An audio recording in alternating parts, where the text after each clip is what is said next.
Hello, good morning. Actually काय झालं ना, काल माझ्याच्यानी फ्रीजमध्ये ताक सांडलं. तेच मी तुम्हाला दाखवत आहे आणि सगळीकडे फ्रीजमध्ये ताकाचा स्मेल येत होता आणि काही खाली पण ते राहिलेलंच होतं. काल मी कसंबसं तरी थोडंफार साफ केलं, कारण झोपायची वेळ होती आणि दुसऱ्या दिवशी तर मला त्याची डीप क्लिनिंग करायची होती. आणि आज ना अद्विकलासुद्धा बरं नाही आहे. त्याचं थोडं पोट खराब झालेलं होतं. त्याच्यामुळं सगळे कामं वगैरे आटोपलेली होती आणि तो झोपलेला होता.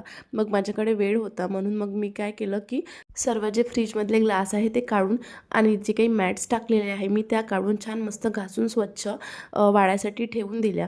तोपर्यंत अद्विकसुद्धा उठला आणि त्याने काही खाल्लेलं नव्हतं. मग त्याच्यासाठी पॉपकॉर्न बनवले. तसं तर ते द्यायला नाही पाहिजे, पण त्याने काहीच खाल्लेलं नव्हतं. म्हणून मी त्याच्यासाठी पॉपकॉर्न बनवले आणि माझ्यासाठी चहा ठेवला. तोपर्यंत फ्रीजमध्ये मी पुसून ठेवलेलं होतं. तर फ्रीज पुन्हा एकदा छान असं लिक्विडनी पुसायसाठी मी असं एक लिक्विड बनवलं, एक सोल्युशन बनवलं. त्याच्यामध्ये मी व्हिनेगर, सोडा आणि विम लिक्विड टाकून ते सोल्युशन बनवून घेतलं आणि त्याच्यानंतर मग मी चहा वगैरे मस्त घेऊन घेतला. अद्विकला मी पॉपकॉर्न दिले, बट त्याच्या आवडीचे असूनसुद्धा त्यांनी खाल्लेले नाही. मुलांना जर बरं नसेल तर घरामध्ये आपल्यालासुद्धा करमत नाही. मस्त दिवे वगैरे लावून घेतले आणि नंतर ते लिक्विड स्प्रे करून छान मस्त फ्रीज असा पूर्ण क्लीन करून घेतला.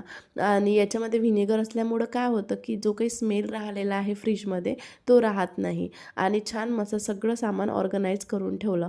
फ्रीज लावून झाल्यानंतर आम्ही अद्विकला हॉस्पिटलमध्ये घेऊन गेलो आणि त्याला टॅबलेट वगैरे दिल्या आणि त्याच्यानंतर मग मी त्याच्यासाठी मस्त अशी मुगाची खिचडी लावली आणि नंतर मग आम्ही मस्त जेवण वगैरे केले. आणि आता इडली करायची होती म्हणून मी तांदूळ भिजत टाकले. त्याच्यासाठी मी 1 ग्लास तांदूळ आणि 1 वाटी उडदाची डाळ घेतली आणि त्याच्यामध्ये थोडे 2-4 मेथीदाणे टाकले आणि त्यानंतर मी बदामसुद्धा भिजत टाकले. लाईक करा, शेअर करा, कमेंट करा. चॅनलवर नवीन असाल तर चॅनलला सबस्क्राईब करा. So take care friends, bye.